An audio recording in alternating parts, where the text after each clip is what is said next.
Halo,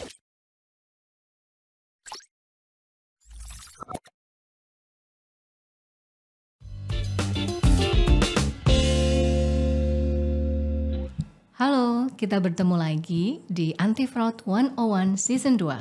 Podcast kita, terlebih yang juga teman-teman sudah simak, akan lebih berfokus pada pemahaman pengetahuan dasar apa sih yang harus kita siapkan, tidak hanya relevan untuk penggiat mahasiswa, praktisi yang ingin menjadi bagian anti fraud. Nah, pada kesempatan kali ini kita akan menyoroti lebih lanjut nih terkait pengetahuan, skills, pendayaan teknologi dan inovasi yang akan melengkapi pemahaman teman-teman dan pendengar semua dari podcast yang sebelumnya. Nah, bersama saya Dian Kartika Rahajeng dan juga teman-teman yang mengikuti kelas Audit Forensik, Forensic Accounting and Fraud Investigation, dan siapapun yang memiliki minat silahkan bergabung ya. Jangan lupa simak dulu podcast dari edisi berikutnya untuk mendapatkan pemahaman yang menyeluruh terkait diskusi kita kali ini. Oke, pada kesempatan kali ini kita sudah kedatangan tamu luar biasa, sangat ahli di bidangnya yang siap berbagi pengalaman ke teman-teman semuanya.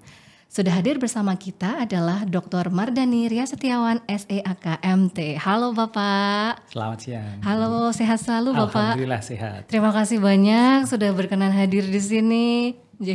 Nah teman-teman, perlu kita kenal lebih dekat nih dengan sosok Pak Mardhani yang saya yakin beberapa dari kalian sudah sangat familiar ya. Saya sampaikan dulu ya singkat CV beliau yang saya yakin akan lebih baik kalau teman-teman nanti akan kenal lebih dekat ya sambil mendengarkan pemaparan dari beliau.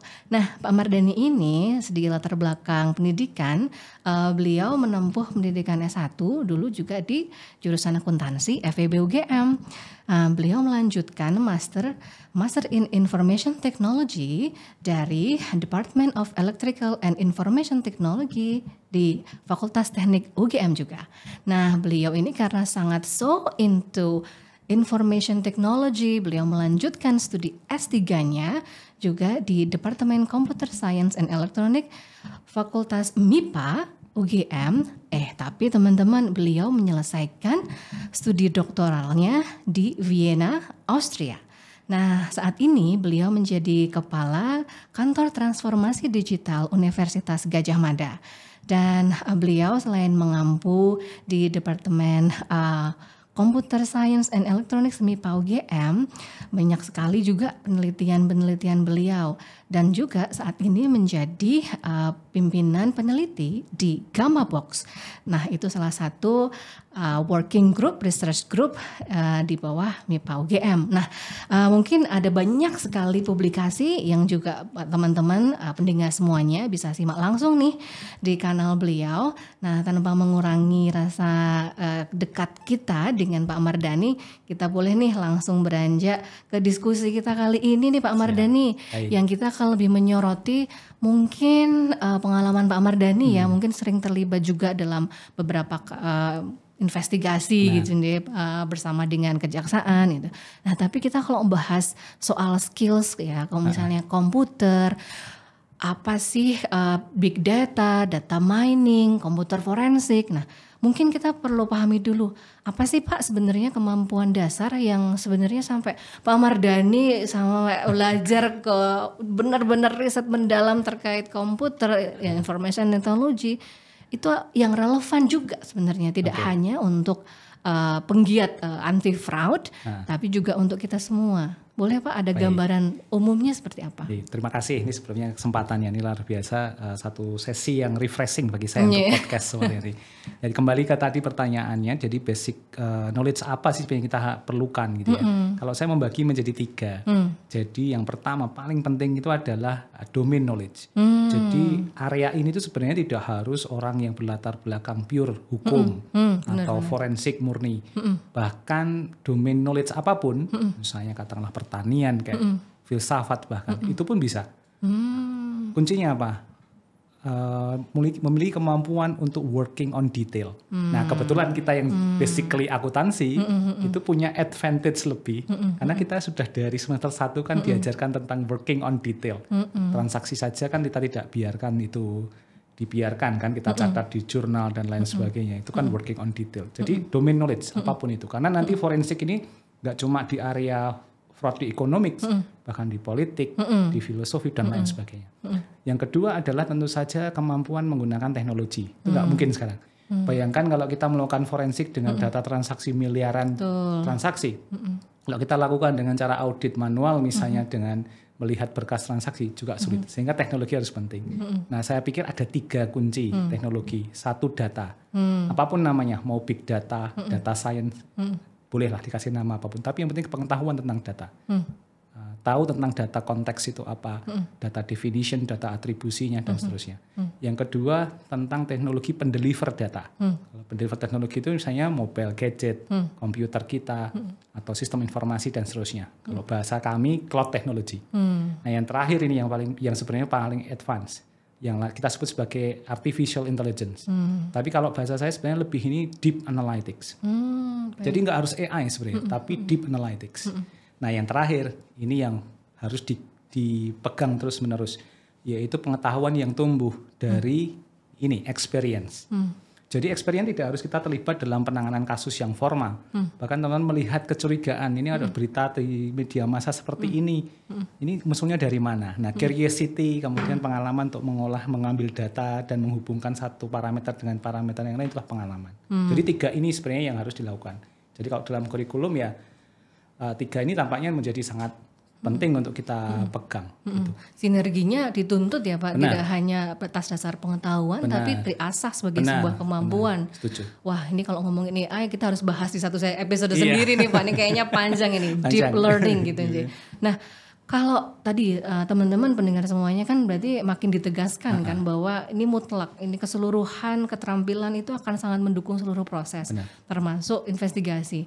Nah, pengalaman Bapak nih mungkin saat terlibat, mungkin flashback di beberapa aktivitas saat menjadi ahli, sebenarnya pendayaan digital forensik atau mungkin komputer tadi atau tadi informasi pengetahuan itu sejauh mana sih Pak? Mungkin ada contoh kasus mungkin yang pernah ditangani? Ya, ini kebetulan contoh kasus yang sudah, kalau bahasa hukumnya inkrah ya, sudah diputus. Jadi saya pernah membantu dalam investigasi satu, kalau bahasa saya mega corruption di Indonesia tentang crude oil.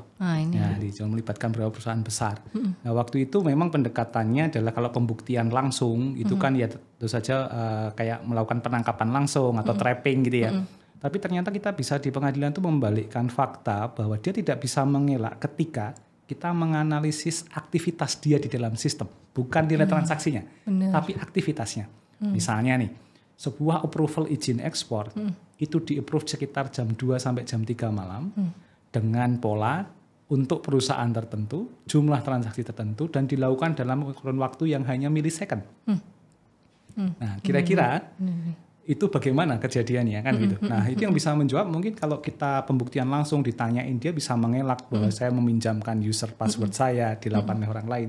Tapi ketika di forensik itu memprofil bahwa yang melakukan beliau atau tersangkanya dan kemudian itu terekam oleh sistem, ya dia nggak bisa mengelak.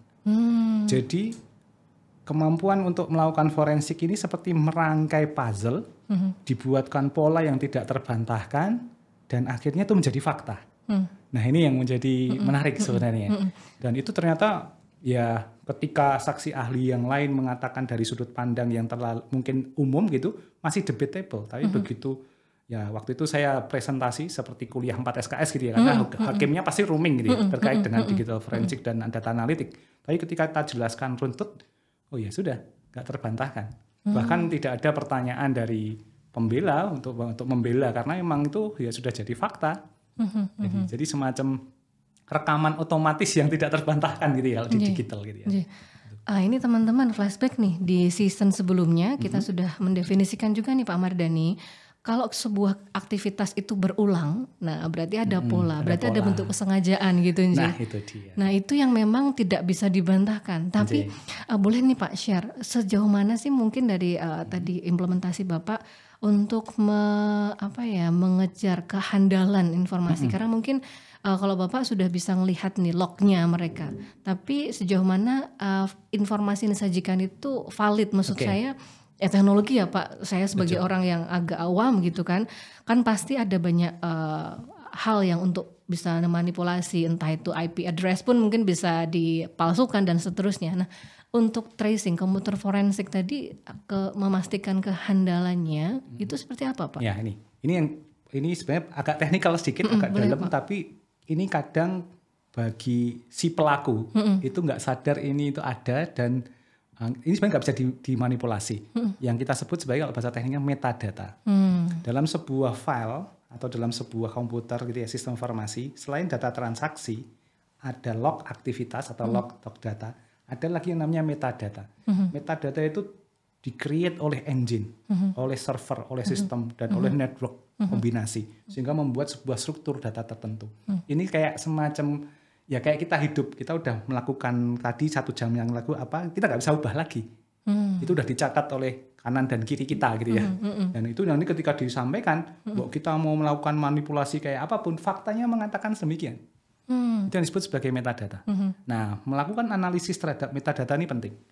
Kalau dalam teknologi ini bisa dimanipulasi apa enggak? Bisa. Tapi kita butuh teknologi yang sangat luar biasa, kayak merekayasa universe kalau bahasa saya gitu jadinya. Nah, itu kan hampir impossible ya. Mesin high performance computing pun tidak akan mampu menurut saya. Jadi memang ini harus kita pegang. Nah, dalam proses pembuktian, maka kadang yang perlu kehati-hatian adalah prakteknya ketika mengkoleksi evidence atau data gathering, kita harus pastikan menangkap 3 subset data ini. Data transaksi, data log, dan metadatanya.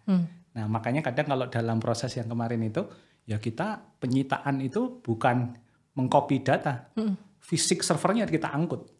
Nah, karena apa? Metadata itu melekat di hardware, di network, dan seterusnya. Jadi semacam itu. Nah, ini yang kita sebut sebagai forensik digital yang komprehensif itu.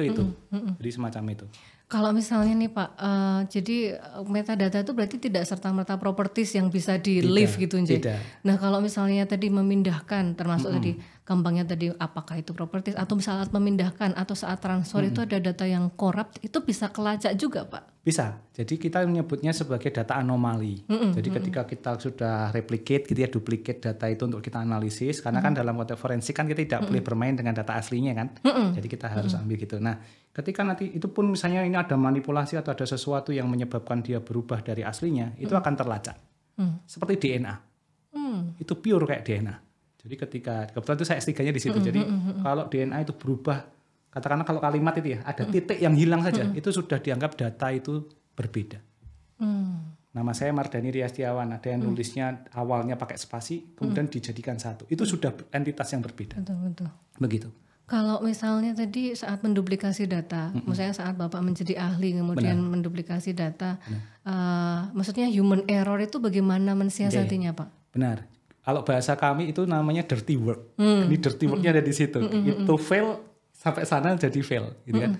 Nah, sehingga ya kemampuan ini penting. Jadi kemampuan melakukan data gathering, nggak hanya collecting, tapi benar-benar kita mengambil cara yang paling aman, ya memenuhi kaidah hukum dan seterusnya. Nah, yang biasanya kami sarankan adalah satu, didukung dengan teknologi. Jadi ada beberapa teknologi yang memungkinkan kita melakukan data collection secara keseluruhan. Nah, itu memang ada teknologi khususnya. Kalau kita bongkar teknologinya, di situ tuh memang ada data mining. Tidak hanya data mining, data namanya data extraction. Data extraction itu kita ambil data dari sumbernya, tapi sesumber-sumbernya. Maksudnya sesumber-sumbernya, lingkungan sumbernya, metadatanya tadi.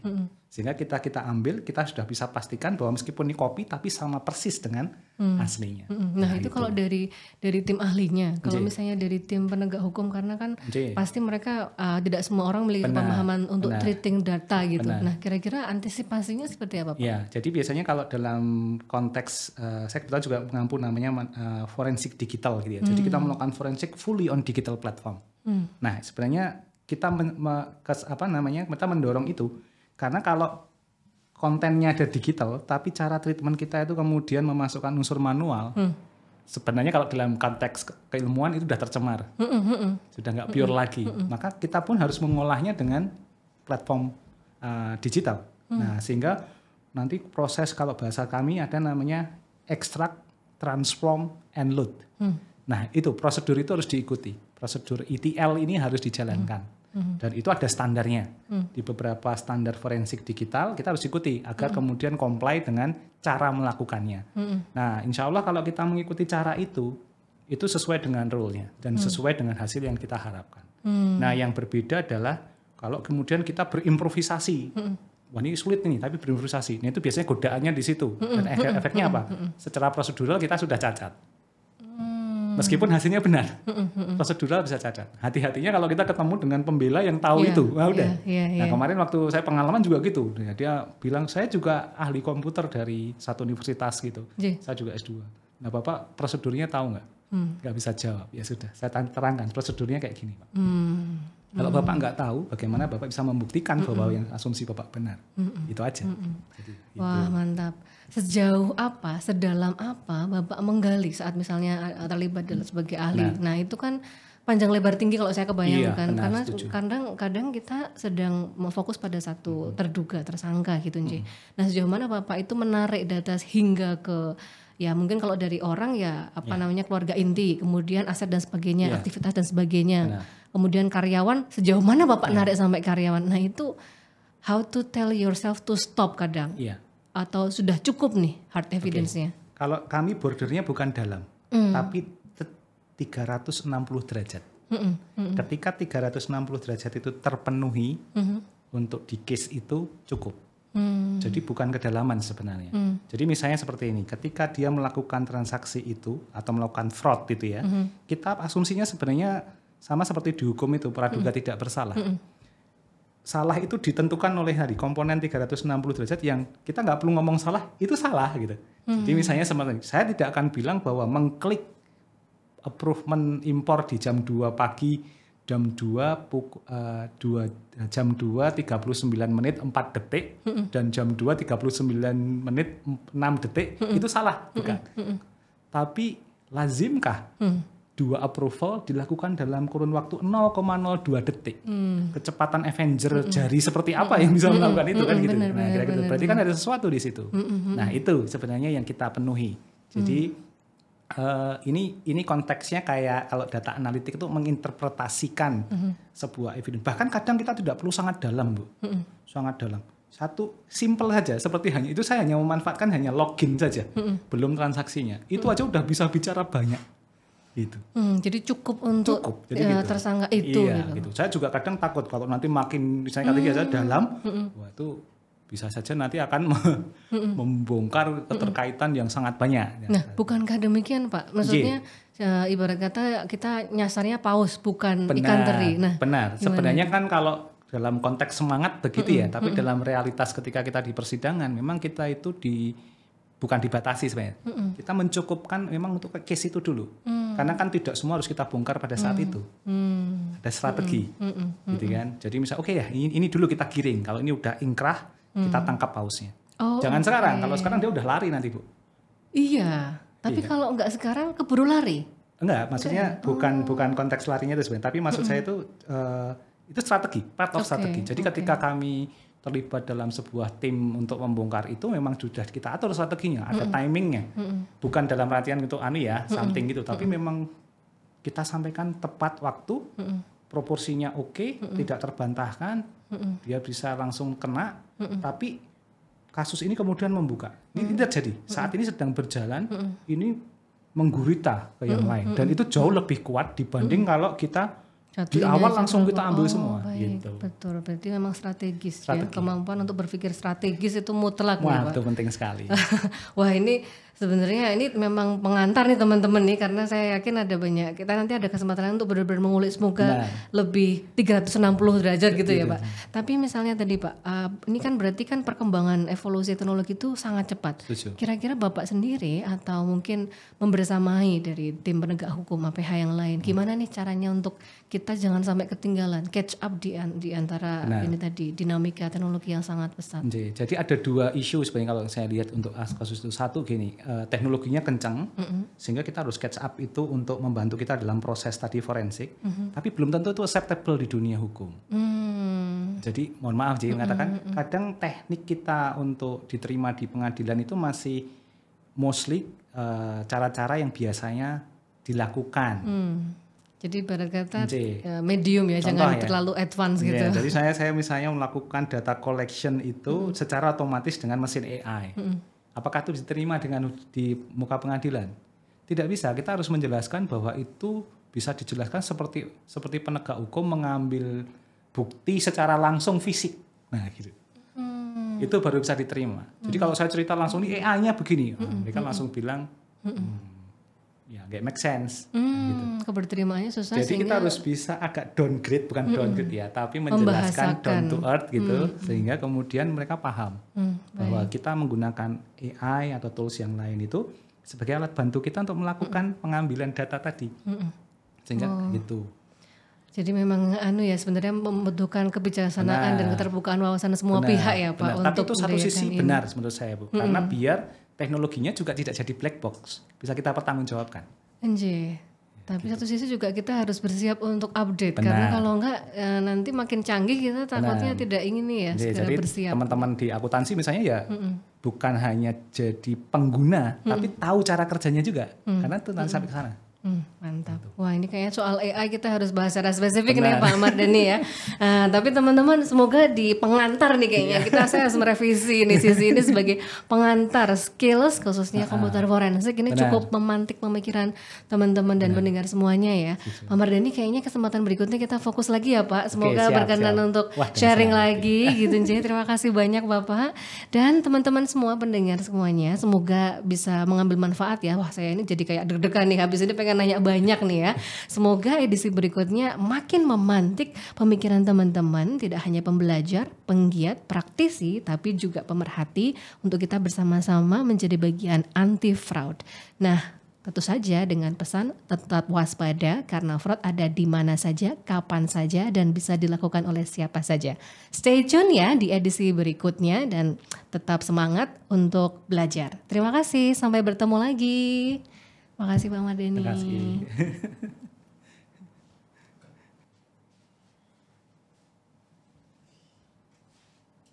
Wih, mantap Pak.